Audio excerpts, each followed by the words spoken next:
amigos, muito boa noite. Sempre muito bom estar aqui, com esse dia gostoso, ainda com essa chuvinha. Eu pensei assim, não vai ninguém lá hoje. Nessa chuvinha, eu falei, não vai. Mas na bênção de Jesus, estamos todos reunidos aqui, nessa busca pelo conhecimento. Estava até pensando agora há pouco naquela frase de Jesus que fala, conhecereis a verdade e ela vos libertará. Então, em torno desse desejo de todo mundo estar aqui, eu sei que não tem ninguém aqui que está em busca de milagre ou de acontecimentos extraordinários, ou seja, nós sabemos que a conquista do nosso reino de Deus, ela é gradual e depende muito do nosso esforço. Enquanto eu estava vindo para cá, me veio a imagem na cabeça de uma casa em construção. E se você for pensar em uma casa sendo construída pouco a pouco, cada detalhe é muito importante e todos os itens para compor uma casa são fundamentais. Então, por exemplo, uma casa não poderia estar em pé se não tivesse o alicerce, se não tivesse toda aquela baldeação, né? Baldrame, os baldrames, não é isso? Depois erguem-se as paredes, fazem-se os pilares, tem que rebocar as paredes, tem que pôr revestimento, depois fazer um acabamento, massa, pintura. Então são várias etapas para então se ter uma casa construída.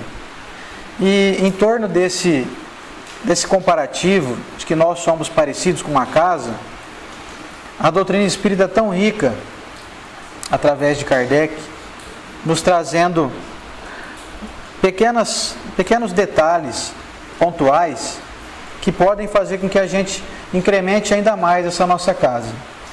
E eu trouxe hoje aqui um dos livros mais fantásticos que o Chico Xavier psicografou, Agenda Cristã. Esse livro traz, através do Espírito de André Luiz, várias dicas para que a gente aprenda a executar as ações que nos competem de uma forma melhorada e com isso a gente vai se construindo. Já que essa verdade que nos liberta é a que a gente busca, aqui tem inúmeras verdades que eu gostaria de falar algumas para nós aqui hoje, para nós refletirmos no nosso dia a dia e descobrirmos que pouco a pouco nós podemos nos tornar um palacete, uma bela mansão espiritual, vamos dizer assim. Então ele traz aqui no seu capítulo 4 um título de Em Favor de Você Mesmo, ou seja, se nós realizarmos isso daqui, essas questões observadas, e a gente sempre tem que usar os outros para poder executar as nossas ações, isso não vai ser favorável somente aos outros.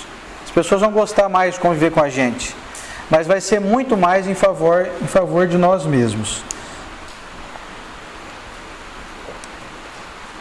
Então ele começa dizendo assim: aprenda a ceder em favor de muitos, para que alguns intercedam em seu benefício nas situações desagradáveis. Aí eu fiquei pensando, por que ele disse essa frase? Eu tenho que ceder em favor de muitos, porque somente alguns vão interceder em meu favor? Significa que no decorrer da nossa trajetória de vida, nós vamos encontrar ou conviver com milhares de pessoas. Só o Facebook é 5.000 pessoas, você pode ter o limite lá, né? Mas eu imagino que ao longo da vida a gente tem contato com muita gente que sequer tem Facebook, né? Pessoas que a gente convive na sociedade, na família, na nossa cidade, na vizinhança e tudo mais. Então, ele recomenda o seguinte: se você ceder em favor de muitos, em algum dia vai haver uma necessidade nossa, talvez seja uma necessidade financeira, uma necessidade de doença, de socorro de alguma espécie. Então, alguns desses vários poderão interceder em nosso favor, sabendo que o percentual de pessoas que são recíprocas é sempre muito menor do que a gente gostaria, ou seja, não é todo mundo que você agrada que vai te agradar também. Então, quanto mais gente nós termos como contatos, como amizade, como fraternidade, mais fácil será um dia de que for necessário a gente ser socorrido também. Então você pensa assim, poxa, o André Luiz está me ensinando a ser meio que corrupto, dá a impressão que é um negócio meio de toma lá da cá, né? Mas não é esse sentido, não. Porque passa a impressão que ele está dizendo assim, bajula todo mundo aí para depois o pessoal vir te ajudar. Não é com esse intuito. Por isso que a gente precisa estudar a doutrina direitinho, senão a gente confunde. Pode parecer assim, um certo egoísmo disfarçado de benfeitoria. Quer dizer, eu vou ser legal, mas eu estou pensando que lá na frente o pessoal vai ser legal comigo também. De uma certa forma, pensando assim, seria um egoísmo. Mas não, os espíritos superiores não têm essa intenção de trazer esse interesseirismo, ou esse toma lá da cá, como a gente falou há pouco. Então assim, ceder em favor de muitos, ceder é agir com fraternidade, conviver com o máximo de pessoas que você puder, mesmo com aqueles que pensam diferente, aqueles que agem de maneira diferente, tendo respeito por todos. Não sabemos o dia de amanhã, quem pode nos salvar ali na frente. A gente já viu algumas histórias aí. Tem uma historinha bonitinha que conta de um menino que um dia, passando muita fome, ele bateu palma em uma casa, ele não aguentou, ele estava vendendo produtos assim, e aquele dia ele não vendeu nada, ele vendia para comprar um lanche e tal, para ir sobrevivendo. Naquele dia ele não vendeu nada, e ele não aguentando, ele falou assim: eu vou ter que parar numa casa para pedir alguma coisa para comer, porque eu não estou aguentando mais.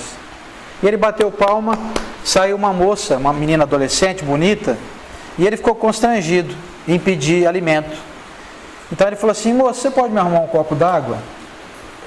E a moça entrou para dentro de casa, percebendo que aquele menino estava um pouco ali aflito, com uma aparência de cansaço. Ao invés de trazer água, ele veio e trouxe um copo com leite. E ele ficou um pouco constrangido, mas ele agradeceu e tomou aquele leite, porque o leite alimenta bastante, né? Ainda mais naquela época, você imagina. E aí ele foi embora um pouco constrangido, e ele seguiu a vida dele adiante, batalhou, estudou, se tornou um dos grandes médicos desse mundo. E um dia ele conseguiu construir um hospital dele. Essa é uma história real. Eu só não lembro exatamente o nome desse médico. E um dia ele se deparou com uma pessoa internada, uma senhora. Quando ele foi ver, era aquela menina que já em idade avançada estava doente. E ele então fez questão de que ela fosse tratada da melhor forma possível e não falou nada, não se identificou. E como era, se eu não me engano, essa história acontecida, se eu não me engano, nos Estados Unidos, lá não tem SUS, né? Então lá você passa por procedimentos médicos, você tem que pagar, não tem, né? O governo não banca nada não. E como essa senhora então ficou muito tempo internada, a conta ficou muito alta. E quando ela teve alta, ela conseguiu se recuperar e ela recebeu a fatura que ela estava já pensando: vou ter que trabalhar uns 30 anos aí para poder pagar isso. Ela estava preocupada e ela, ao ler a conta, estava escrito assim: essa conta foi paga com um copo de leite, muitos anos atrás. Então mostra que uma história dessa, muito assim, para mim, quando li com bastante atenção, muito emocionante, que às vezes um pequeno gesto de fraternidade hoje pode construir uma grande aliança, um grande auxílio lá na frente. Duvido que aquela menina que deu leite estava interessada: um dia eu vou ficar velha, e quem sabe esse menino um dia se torne médico. Ela não pensou isso, ela só serviu, ela foi lá e fez o que tinha na consciência dela. Se todos nós conseguirmos agir dessa maneira, jamais nos arrependeremos. Meu pai, ainda de uma maneira muito simplória, sempre dizia para mim quando eu era menina, ele falava assim: seja gentil com todo mundo, cumprimente as pessoas. Você nunca sabe, você vê, olha o entendimento dele, simplório, mas tem fundamento nisso daqui. Ele falou assim: você nunca sabe, um dia alguém que você cumprimentou agora, sem conhecer, um dia pode cruzar com você num caminho, você está passando mal, ou o pneu do teu carro está furado, ou então acontece algum acidente, essa pessoa pode ver você, se lembrar e ir lá e te ajudar, lembrando da tua figura de uma pessoa gentil, de uma pessoa fraterna, que cumprimenta, que tem respeito pelas outras. Então está dentro desse contexto do André Luiz aqui, meu pai não estava errado não. Ajude sem exigência para que os outros o auxiliem sem reclamações. Muitas vezes a gente ajuda, mas a gente quer impor condições. Eu só vou vir aqui no centro e ver o Google, se não estiver chovendo, hein? Porque se estiver chovendo eu não vou não. Aí a gente começa a criar exigências para poder então cumprir o que nos compete. Ou seja, começamos a querer botar barreiras para fazer o que nós devemos fazer. Quem age dessa maneira não está afim de fazer. Era melhor ser sincero e falar: não vou fazer. eu não estou afim. Mas aí, se a gente se deixar cair nessa armadilha contra nós, de ficar sempre exigindo que as coisas fluam de uma maneira ao nosso bel prazer, isso vai dificultar muito a nossa jornada. Quer dizer, não dá para poder ficar escolhendo muita coisa. Por exemplo, hoje está chovendo. Se eu fosse falar, ó Google, eu só vou vir aí, vou de Rio Preto, mas eu não quero sujar meu carro não, tomar chuva, lavei meu carro esse fim de semana. Ah, tá brincando comigo, hein? Então você não quer fazer o serviço, você não quer estar com a gente aqui. E ó, seguinte, hein, se o ar-condicionado não estiver ligado, também não vou, hein? Ih, começou por barreira. Já vira problema na vida. Não estamos aqui para poder sermos servidos. Não viemos aqui para poder sermos carregados no colo. Estamos aqui para servir. E nas adversidades é onde a gente cresce mais. Nas dificuldades, nos momentos mais complicados. Como ele disse aqui, ó, sem reclamações. Ou então você começa a plantar convivência com pessoas que reclamam o tempo inteiro. Porque assim a gente atrai aquilo que a gente produz, né? Se eu reclamo, imponho condições, Deus começa a colocar ao nosso redor pessoas semelhantes. Para que a gente canse. Fala, meu Deus, essa pessoa reclama demais. Não aguento conviver com essa pessoa. Chega um momento que você começa a pensar assim, peraí, eu acho que eu também sou meio parecido, hein? Não estamos muito diferentes, não. E aí eu pergunto para mim, para nós, que tipo de pessoas nós queremos ao nosso lado? Nós gostaríamos de conviver com pessoas semelhantes a nós? Nós gostaríamos de ter amigos, de ter parentes como nós somos? Será que quando eu chego num ambiente as pessoas ficam felizes ou tristes porque eu cheguei? E será que quando eu vou embora, elas ficam felizes ou tristes porque eu fui embora? Nós temos que nos perguntar isso, para ter um pouco de ideia de como é que anda a nossa qualidade moral. Vamos adiante. Não encarcere o vizinho no seu modo de pensar. Dê ao companheiro a oportunidade de conceber a vida tão livremente quanto você. Dá liberdade às pessoas. Respeitar o direito delas serem como elas querem. O próprio Kardec traz isso em uma das revista espírita, né? Que ele fala assim que é muito difícil você conseguir convencer alguém, é mais fácil você deixar ela seguir o caminho dela, até que um dia ela descubra que o caminho que ela estava seguindo estava errado, mesmo que você tenha falado 70 vezes para ela.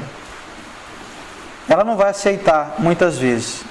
Somente espíritos muito evoluídos, que ouvem um aconselhamento e refletem e falam, nossa, pensando bem, o Jefferson tinha razão no que ele me falou lá. A maioria de nós, vamos pôr aí 99%, só vai aprender quando a gente achar que nós descobrimos a chave da solução do problema. Portanto, querer fazer o outro pensar com a nossa cabeça é realmente dar murro em ponta de faca. Se tornar alguém muito desagradável, se tornar alguém intragável, de difícil convivência. E a gente pode se encher de motivos para fazer isso, dizendo assim, mas eu tenho experiência, eu sei, eu já passei por isso.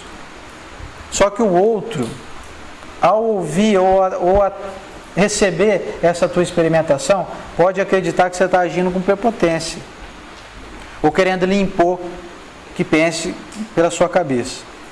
Então, o melhor aconselhamento é aquele que você entrega na mão da pessoa e não exige que ela coloque em prática. Porque é isso que a gente quer que as pessoas façam conosco.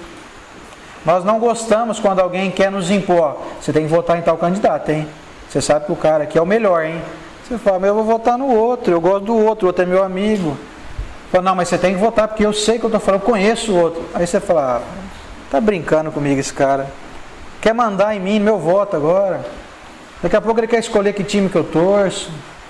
Como que eu devo pensar? Que religião que eu devo ir? Sabe, então, agir assim com as pessoas é extremamente desagradável. Porque a gente não gosta que ninguém faça isso conosco. E nós não estamos aqui para identificar as pessoas que são assim. Nós estamos aqui para identificar se nós somos assim. Porque é isso que vai mudar a nossa vida. Mesmo que no seu caminho você encontre um monte de pessoas que agem dessa maneira. O importante é você não ser um desses também. Guarde cuidado no modo de exprimir-se. Em várias ocasiões, as maneiras dizem mais que as palavras. Você pensa assim, o indivíduo está calmo, né? Ele está assim, ó.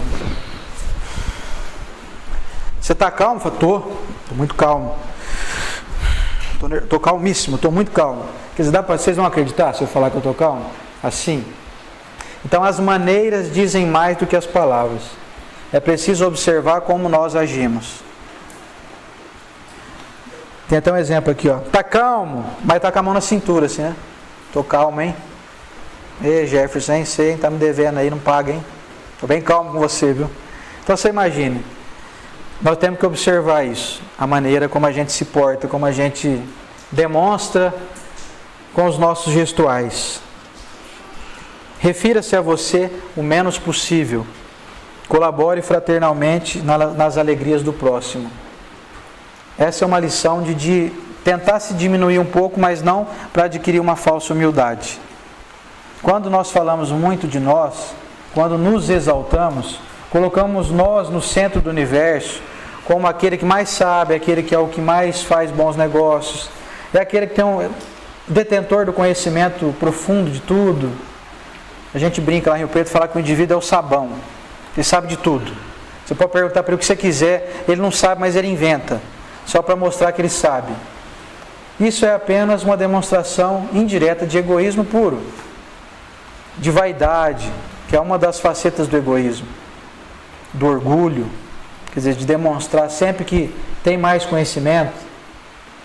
Outro dia até achei um vídeo bacaninha, que eu até coloquei no Facebook, de um rapaz conversando com o outro estava muito empolgado, mostrando um carro que comprou. Olha esse carro que eu comprei, você viu? Olha, fazia anos que eu estava tentando comprar um carro igual esse. Aí o amigo, nossa, bonito mesmo, hein? Que maravilha. Quanto você pagou? Ele falou, paguei 70 mil. Falei, o quê? Mas que ano que é esse carro? É 2014. 70 mil? Nossa, por que você não falou, rapaz? Pois o meu primo vendeu outro dia um mais novo que esse, mais barato ainda. Ele vendeu um 2015 por 60 mil. Aí o cara, nossa, poxa, mas agora já foi, né? Falei, tá.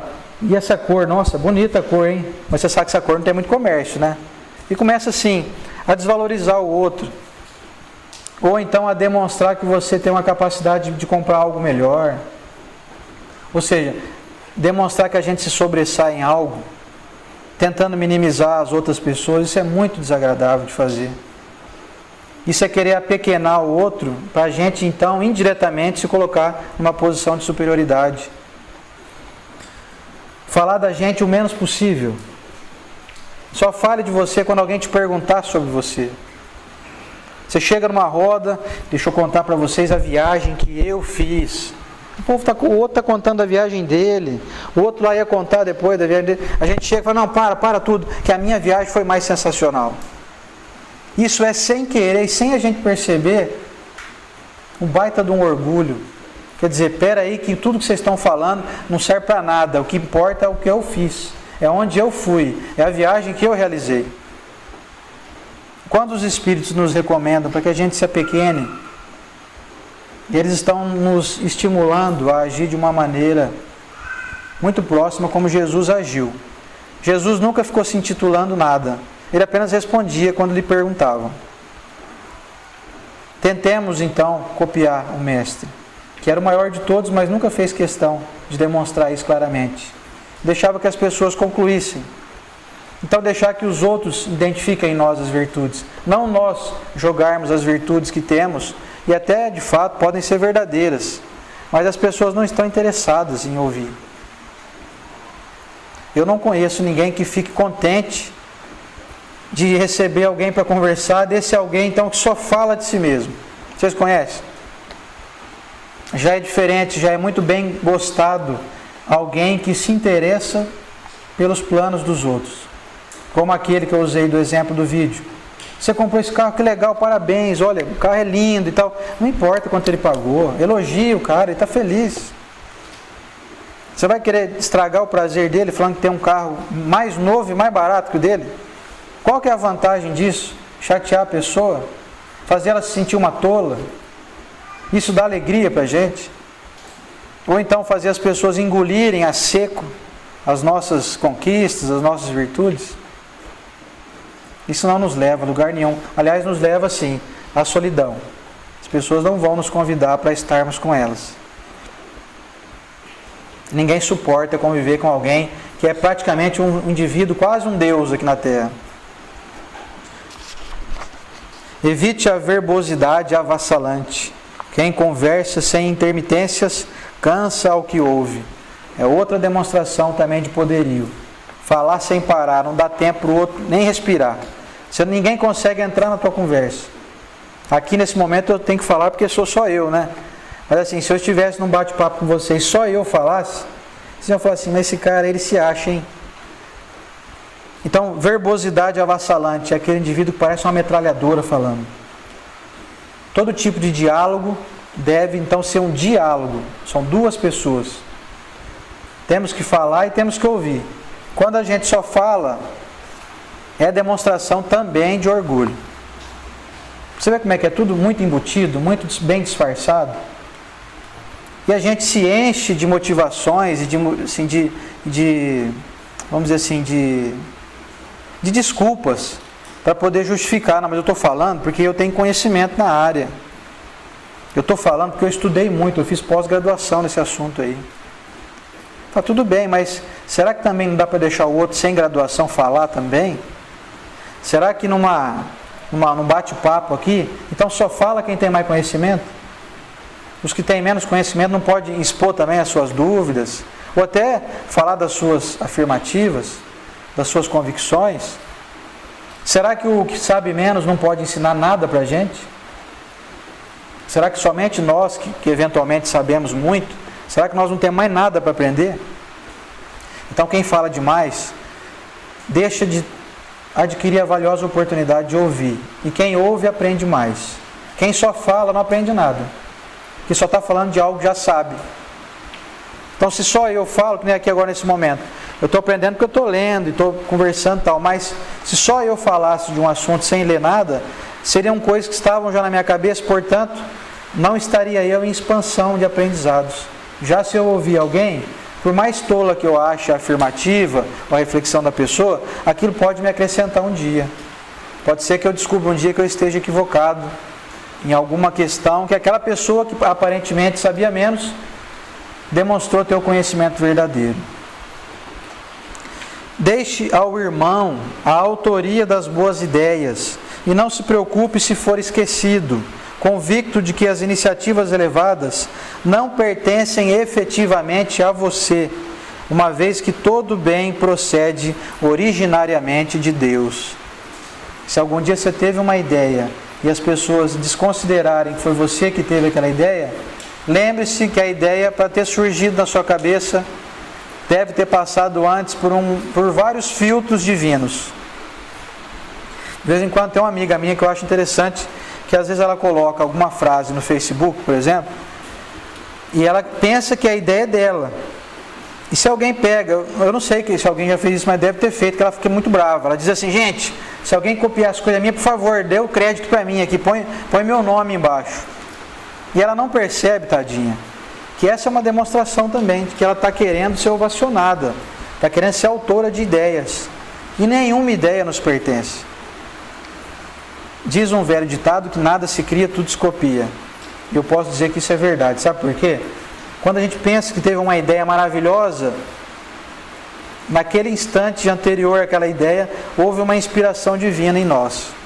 Porque nós não somos capazes de sozinhos agirmos de maneira muito altiva, assim, sabe?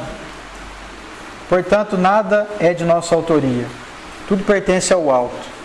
Se alguém esqueceu que foi você que, por exemplo, fundou essa casa, foi você que construiu tudo isso aqui, não tem problema.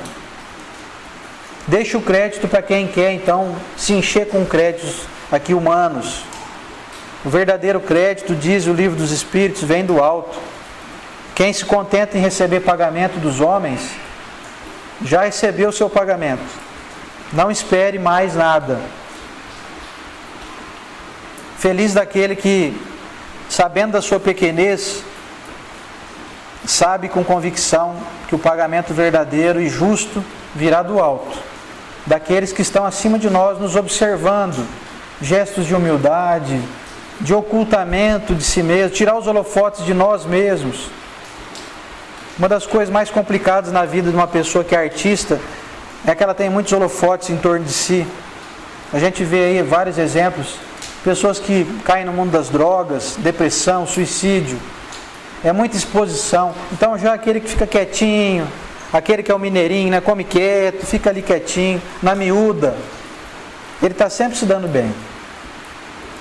E com isso a gente vai trabalhando essa humildade, que sem essa humildade não conseguiremos alcançar postos mais elevados, espiritualmente falando.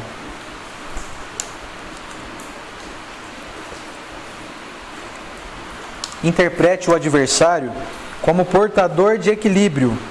Se precisamos de amigos que nos estimulem, necessitamos igualmente de alguém que indique os nossos erros. Olha isso, gente. Você considerar o teu adversário, aquela pessoa que fala mal de você, vejam bem, hein? Considerar essa pessoa como alguém que está em busca de te equilibrar. É muito difícil isso, né? É difícil, mas não é impossível. Aqueles que nos criticam, muitas das vezes, têm razão. Que a pessoa seria considerada ridícula se ela nos criticasse em algo que fosse absolutamente inverídico. Portanto, toda crítica tem uma fundamentação. Mesmo que ela não seja de um todo verdade, mas teve alguma fumacinha ali que parece que vai virar fogo. Então, se alguém nos criticar, tomemos essa crítica como uma oportunidade da gente crescer. A gente observar que aquilo que a pessoa falou de nós, tendo fundamentação, se a gente corrigir, nós estaremos nos elevando. Ah, mas é difícil fazer isso, hein? É difícil. Reconheço. Você faz isso, Oceano? Não faço não. Não consigo ainda. Se eu conseguisse, eu estaria aqui na posição de mestre de todo mundo, mas não estou. Estou aqui na posição de aprendiz também. Aliás, eu tenho uma teoria, viu? O Jefferson, que o Guga também faz exposição aí. A gente que fala, eu acho que é o que mais precisa aprender. O que a gente fala, a gente ouve o que a gente fala, a gente tem que estudar, tem que trazer aquilo na mente, tem que ir manejando aquilo já durante o dia. O que você vai falar, que exemplo que você vai dar. Quer dizer, eu acho que tem algum indício aí que a gente é que não está fazendo esse direito, sabe? Então, não se sintam aí recebendo uma aula não, tá? Sintam-se como pessoas que estão observando o que mais precisa aprender, falando aqui na frente. Então, interpretar o adversário como portador de equilíbrio é respeitar as oportunidades que Deus nos dá de uma maneira indireta. São dicas que os amigos espirituais permitem que chegue até nós. O fulano lá falou, por exemplo, que você é muito impontual, você não chega na hora de jeito nenhum. Eu fiquei sabendo lá que ele estava falando de você.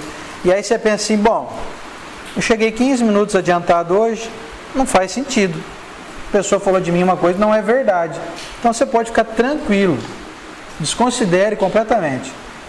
Agora você pensa assim, nossa, pensando bem, eu cheguei faltando 1 minuto para começar, o pessoal já estava tudo já pronto, eu cheguei, atrapalhei um pouco, porque o pessoal teve que me cumprimentar. Eu acho que eu cheguei, apesar de chegar 1 minuto assim, antes da hora marcada, mas eu deveria chegar uns 10 minutos, sabe? Acho que 1 minuto é pouco. Tem uma frase que eu gosto muito que diz assim, se você chegou... se você chegou 15 minutos antes, você chegou na hora. Se você chegou 5 minutos antes, você chegou bem em cima da hora. Se você chegou na hora, você se atrasou. É mais ou menos assim. Então, quando alguém nos critica, por exemplo, nessa questão de pontualidade, que é uma coisa que até que a gente digere bem, né? Dá pra gente começar a refletir. Será que se eu chegar um pouquinho mais cedo, vão ter motivo para me falarem isso de mim?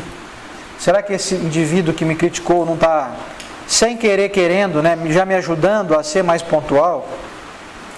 Será que se eu fizer aquilo que ele falou, vai me prejudicar? Será que se eu chegar antes, vai me trazer prejuízo? Fiquei sabendo que falaram que eu sou uma pessoa muito intransigente, muito sabe tudo, muito... Eu sou da última palavra. Será que não tem fundamento isso? Será que quem disse isso, sim, a pessoa está viajando na maionese mesmo, não sabe o que está falando? Será que não tem um fundo de verdade?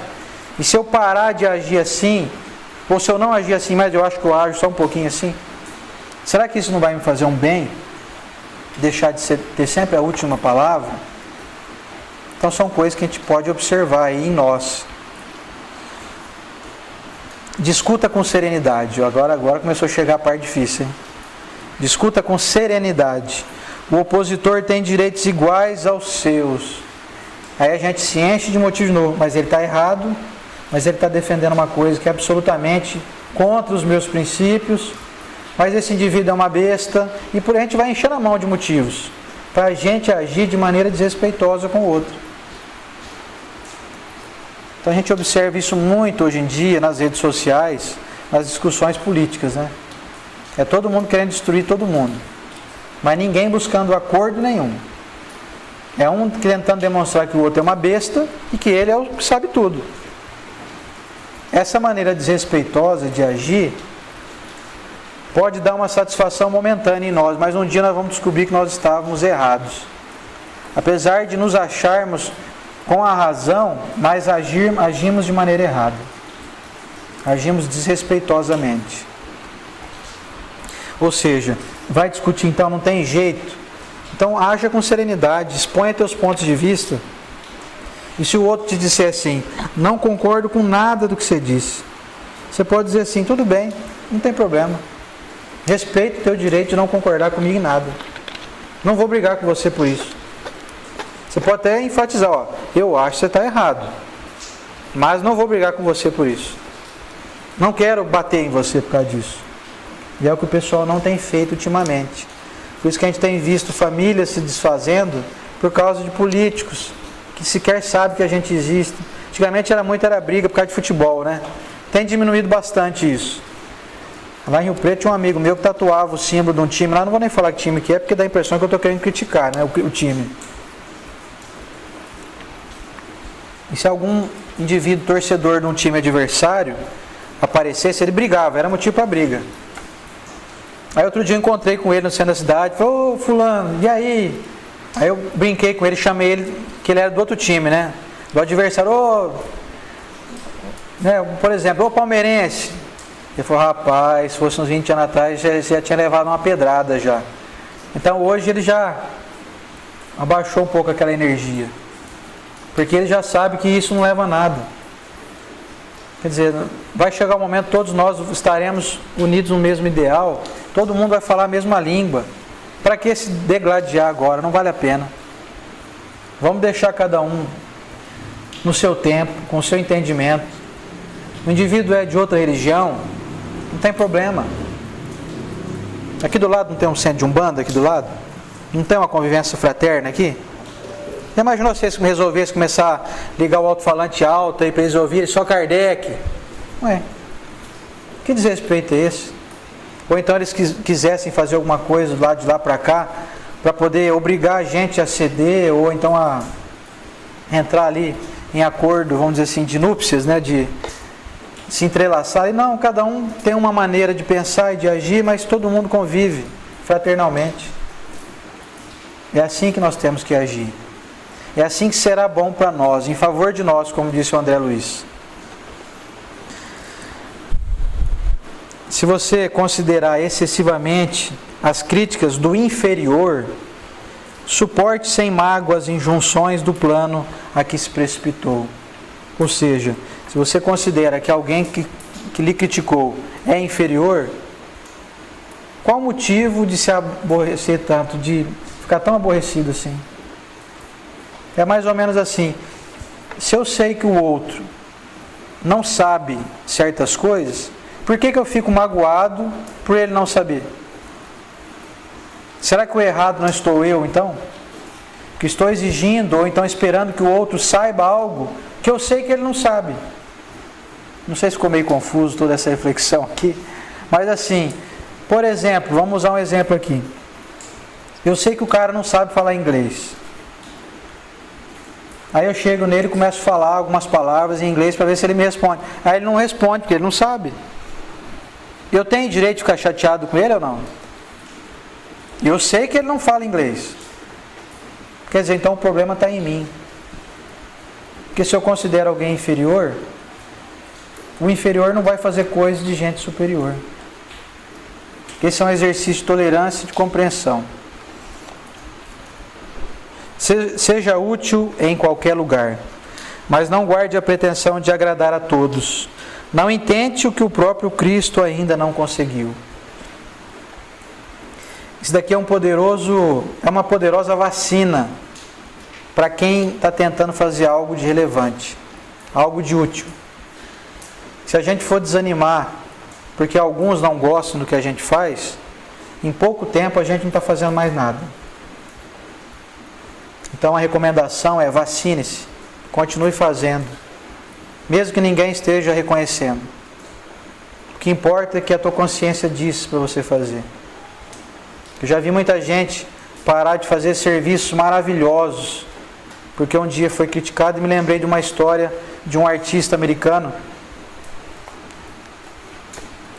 o Bruce Springsteen. Vocês já ouviram falar do Bruce Springsteen? Conta que uma vez, ele contou essa história uma vez, que ele fez um show lá nos Estados Unidos, deve ter feito milhares já, né? Um estádio lotado de gente, tinham quase 200 mil pessoas. Assim, foi um dos maiores recordes de público lá.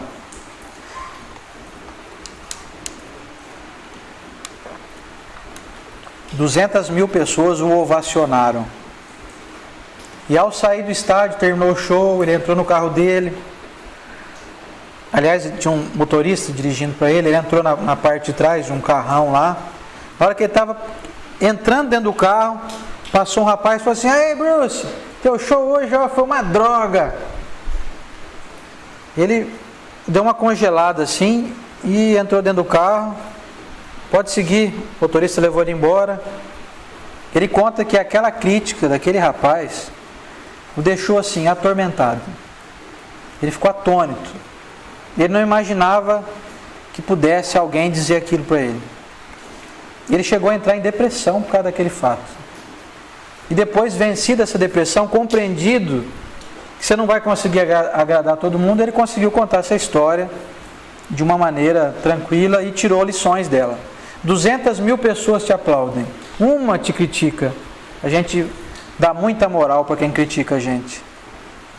Então nós temos que ter respeito por aqueles que nos criticam, mas ficar mais contente com aqueles que torcem pelo nosso progresso. Não dá muita bola para a torcida adversária, não. Se te criticam, se as pessoas acham que você faz as coisas para poder levar algum tipo de vantagem, esse é um achismo e um problema que não te pertence, é um problema da pessoa. Continue fazendo o teu melhor. Não pense, não espere congratulações, não espere ovacionações, não espere reconhecimento. Senão você vai passar uma existência inteira podendo produzir muito, vai produzir muito pouco. Porque nós vamos ficar sempre assim, limitados ao que estão falando. Falaram mal de mim, não, então aquilo lá eu não faço mais. Agora eu vou fazer uma caminhada, então, todo dia. Mas um cara lá, amigo meu, falou assim: quem faz muita caminhada dá problema no joelho, então não vou fazer mais caminhada também não. Daqui a um dia você não faz mais nada. Daqui a um dia você tem que deitar debaixo da cama e ficar esperando a vida passar. Porque tudo que você fizer vai ter alguém que não vai gostar. E você vai deixar de fazer? Então não pare de fazer o que está dentro da tua mente, o que você gosta de fazer. Siga os seus ideais. Mesmo que ninguém goste, mas você está com a consciência tranquila, não está? Você está fazendo o teu melhor, não está prejudicando ninguém, então siga adiante. Defrontado pelo erro, corrija-o primeiramente em você e em seguida nos outros, sem violência e sem ódio. Quer dizer, eu sou uma pessoa que não roubo, não cometo mais nenhum tipo de furto, nada, eu não faço isso. Então, corrigir isso em mim, então eu posso corrigir isso em alguém, mas como ele diz aqui, sem violência e sem ódio. Agora o que eu falo, quem rouba tem que pegar e matar, tem que dar paulada, tem que resolver no sarrafo o negócio. Quer dizer, é assim que a gente age? É assim que os espíritos superiores agem conosco, para corrigir em nós as nossas deficiências? Nunca vi nenhum anjo batendo ninguém por aí na rua, vocês já viram? Nunca ouvi falar disso. Eles agem com toda a prudência, toda a cautela, todo o carinho. E nós, quando a gente sobe um degrauzinho, a gente já se acha um jogador de basquete. Eu cresci 1 centímetro de altura, falei, opa, agora sou o Michael Jordan. Não é assim que nós devemos agir. Ajudar o outro que ainda não sabe o que a gente já sabe. Ajudar com respeito. Ampare fraternalmente o invejoso. O despeito é indisfarçável homenagem ao mérito. E pagando semelhante tributo, o homem comum atormenta-se e sofre. Ou seja, se tem alguém que tem inveja de você, que você considera que tem inveja, o fato da pessoa ter inveja, isso pode trazer uma sensação de que você então é superior. Tome cuidado com isso. Quem se sente muito invejado pode estar sendo pego por um sentimento de que é superior. Um sentimento indireto de superioridade. Isso é muito perigoso. Tanto que fizeram uma pesquisa uma vez, disseram assim, entrevistaram as pessoas, disseram assim: você é invejoso? A pessoa: não, eu não sou invejoso. 80% revelou não ser invejoso dos entrevistados. E aí perguntaram assim: você sabe se tem alguém que tem inveja de você? Eu falei: tem. Isso tem. 94% se disseram pessoas que são invejadas. Então você vê que a conta não está batendo muito, né? Tem muita gente invejosa por aí, mas eu não sou. Eu não compactuo dessa ideia. Então se tem alguém que tem inveja de você, que você acha que tem inveja de você, respeite a pessoa. Não combata ela, não ironize, não tiranize, como diz aqui, ó. Não lhe pague semelhante tributo, senão você vai se atormentar e sofrer. Vai entrar num jogo de baixo nível, ou seja, eu vou entrar na linha de quem está com inveja. Eu vou começar a combater quem não tem aí segurança em si mesmo. Meus amigos, era isso que eu tinha para dizer para vocês hoje. Lembrando que a lição aqui nossa em favor de você mesmo é a número 4 desse livro, Agenda Cristã, do Chico Xavier e do André Luiz. E eu desejo muito que todos possam usufruir desse plantio, dessa construção de si mesmos de uma maneira ótima. E contem com a minha gratidão por me permitirem aqui estar. Desejo que vocês tenham uma ótima semana e que Jesus nos abençoe a todos. Muito obrigado.